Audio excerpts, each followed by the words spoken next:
రామపురం ఇది కేవలం ఒక ఊరి పేరు కాదు, మన ప్రాణం.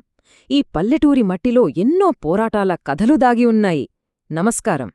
ఈరోజు నేను మీ ఊరి పెద్దదిక్కుగా ఆ మట్టి వాసనను, మన పల్లె గుండె చప్పుడును మీకు దగ్గర చేస్తూ ఈ విశ్లేషణను మొదలుపెడుతున్నాను. అన్యాయం ఎదురైనప్పుడు మన పల్లె జనం తమ అస్తిత్వాన్ని కాపాడుకోవడానికి ఎలా ఏకమయ్యారో పూసగుచ్చినట్టు వివరిస్తాను. రండి తెలుసుకుందాం. మన పెద్దలు ఎప్పుడూ ఒక మాట అనేవారు, ఈ మట్టి కేవలం నేల కాదు, ఇది మన పూర్వీకుల రక్తం మరియు మన పిల్లల భవిష్యత్తు. అవునుకదా? మట్టి అంటే మనకు ప్రాణం. తరతరాలుగా ఈ నేల తల్లి మనల్ని సాకుతోంది. ఇక్కడి ప్రతి చెట్టు, ప్రతి పుట్ట మన శ్రమకు సాక్ష్యాలే. మరి అలాంటి నేలమీదకు ముప్పు వస్తుంటే ఎలా ఊరుకుంటాం చెప్పండి? మన బిడ్డల భవిష్యత్తు కోసం మన పల్లె ప్రజలు ఈ నేలను ఎంత పవిత్రంగా చూసుకున్నారో ఈ ఒక్క మాట చెబుతోంది. అందుకే రామపురం ప్రజలకు ఈ పోరాటం ప్రాణసంకటమైపోయింది. సరే, 1. సర్పంచ్ రహస్య ద్రోహం. అసలు ఏం జరిగిందో కొంచెం లోతుగా వెళ్లి విశ్లేషిద్దాం. పల్లెను కంటికి రెప్పలా కాపాడాల్సిన నాయకుడే స్వార్థంతో మనకు వెన్నుపోటు పొడిచాడు. ఎంతో నమ్మకం పెట్టుకున్న సర్పంచ్ వేసిన ఈ రహస్య పథకం రామపురం ప్రజల నెత్తిమీద పెద్ద పిడుగులా పడింది. ఒక్కసారి ఈ 2 విషయాలను పక్కపక్కన పెట్టి చూస్తే అసలు నిజమర్థమవుతుంది. ఒకవైపు అభివృద్ధి తెస్తున్నా, బోలెడు ఉద్యోగాలొస్తాయి అని సర్పంచ్ కల్పించిన ఆశలు. కాని తీరా చూస్తే రహస్యంగా కడుతున్నది ఒక భయంకరమైన విషపూరిత రసాయన కర్మాగారం. పచ్చని పొలాల మధ్య రసాయనాల వ్యర్థాలు కుమ్మరించే ఫ్యాక్టరీ వస్తోందన్న భయంకరమైన నిజం తెలిసాక ఆ పల్లె ప్రజల ఆవేదన ఎలా ఉంటుందో ఒక్కసారి ఊహించండి. 2. సొంతింటి కోసం కుటుంబాల పోరాటం. ఈ పచ్చి నిజం తెలిసాక మన పల్లెలోని ప్రతి గడప కన్నీరు పెట్టింది. తమ సర్వస్వం కోల్పోతామనే భయం వారిని మరింత దృఢంగా మార్చింది. తరతరాలుగా దున్నిన పొలం మధ్యలో రాక్షసమైన కాంక్రీటు పునాదులు పడుతుంటే ఆ రైతు కుటుంబం పడే వేదనను చూస్తే ఎవరికైనా గుండె తరుక్కుపోతుంది.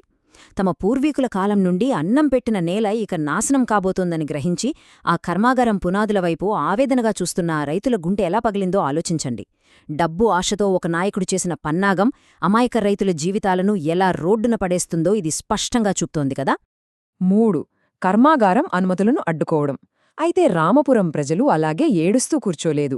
కేవలం ఆవేశంతో కాకుండా అధికారుల ద్వారా చట్టబద్ధంగా ఆ అనుమతులను ఎలా అడ్డుకున్నారో ఇప్పుడు చూద్దాం. ఇక్కడే అసలు విషయముంది. మన పల్లె జనం చట్టాన్నే తమ ఆయుధంగా మలుచుకున్నారు.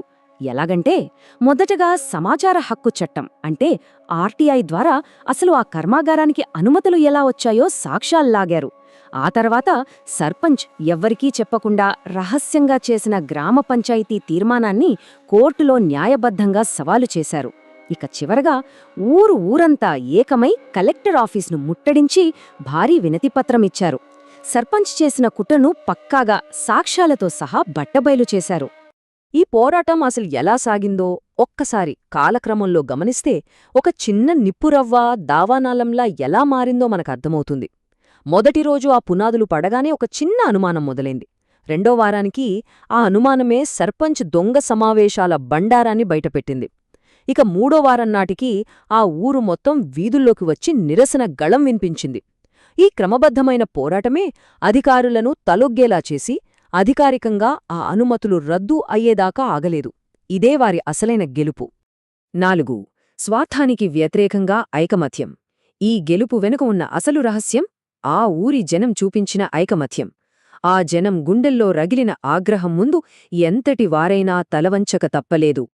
వాళ్లు ఆ సర్పంచ్ ఆటలు ఎలా కట్టించారో వింటే మీరాశ్చర్యపోతారు. కేవలం కంప్లైంట్లివ్వడమే కాదు, ఊరి నాయకుడికి సామాజిక బహిష్కరణ అంటే ఏమిటో రుచి చూపించారు. సర్పంచ్ సొంత వ్యాపారాలను ఎవరూ వాడుకోలేదు. పూర్తిగా బైకాట్ చేశారు. ఎంతో క్రమశిక్షణతో అహింసా మార్గంలో ధర్నాలు చేశారు. వీటన్నిటికంటే ముఖ్యంగా ఆ ఫ్యాక్టరీ కోసం ఆయన తిన్న లంచాల చిట్టాను ఊరి రచ్చబండమీద ఆధారాలతో సహా ఎండగట్టారు. దీంతో సర్పంచ్ పలుకుబడి పూర్తిగా పడిపోయింది. ఇది ఒక అద్భుతమైన నిజాన్ని మనకు స్పష్టంగా వివరిస్తోంది. అదే మన పల్లెటూరి అసలైన బలం, ఐకమత్యం. అన్యాయానికి వ్యతిరేకంగా కదలని కొండలా నిలబడే ఉమ్మడి బలమే ఆ ఐకమత్యం. ఆపద వచ్చినప్పుడు కులాలు, వర్గాలు అన్నీ పక్కనపెట్టి ఒకే కుటుంబంలా మనవాళ్లు ఎలా నిలబడాలో ప్రపంచానికి చూపించారు. 5. రామపురం సాధించిన శాశ్వత విజయం. ఆ పల్లె సాధించిన ఈ విజయం రాబోయే తరాలకు ఒక గొప్ప పాఠం. ఎంత పెద్ద సంస్థైనా, అవినీతి నాయకుడైనా సరే ప్రజల ఐక్యత ముందు తలొంచాల్సిందే అని ఈ పోరాటం నిరూపించింది. ముగించే ముందు ఒక లోతైన ప్రశ్న మన ముందు నిలుస్తోంది.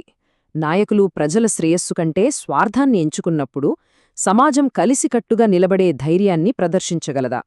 స్థానిక పాలనలో నాయకులు తమ బాధ్యతలను మరచిపోయి స్వార్థానికి పెద్దపీట వేసినప్పుడు వారిని ప్రశ్నించే హక్కు, అడ్డుకునే శక్తి కేవలం ప్రజలకు మాత్రమే ఉంటుంది. రామపురం ప్రజల్లాగా సమాజమంతా ఏకమైతే ఎలాంటి అన్యాయాన్నైనా సరే ఎదిరించవచ్చని ఈ కథ మనకు బలంగా చెబుతోంది. ఎప్పుడైనా ఇలాంటి సవాళ్లు ఎదురైనప్పుడు ఏకమై పోరాడే ఆ ధైర్యం మనందరిలో ఎప్పటికీ నిలిచి ఉండాలని ఆశిస్తూ ఈ విశ్లేషణను ముగిస్తున్నాను. సెలవు.